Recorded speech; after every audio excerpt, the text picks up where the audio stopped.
আপনারা হয়তো ভাবছেন এরপর ছেলে হয়তো বেবাগী হয়েছে, অথবা সাধারণত অনেকে যা করে প্রাক্তনের নামে কুৎসা রটিয়েছে। না, উনি কোনোটাই করেননি।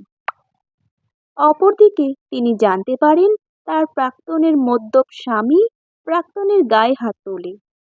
আর্থিক অবস্থা তখনও না ফেরায় তিনি পারেননি ভালোবাসাকে ফিরিয়ে আনতে। বাবা মায়ের মুখ চেয়ে সমাজ কি বলবে এই ভেবে মেয়েটাও প্রতিবাদ করে বেরিয়ে আসতে পারেনি মদ্যপ স্বামীর ঘর ছাড়তে। কয়েক বছর পর মদ খেয়ে পথ দুর্ঘটনায় প্রাণ হারায় মেয়েটির স্বামী। তারপর শ্বশুর বাড়িতেও ঠাঁই হয়নি তার। অপয়া নাম মাথায় নিয়ে বাবার কাছেই ফিরতে হয় তাকে।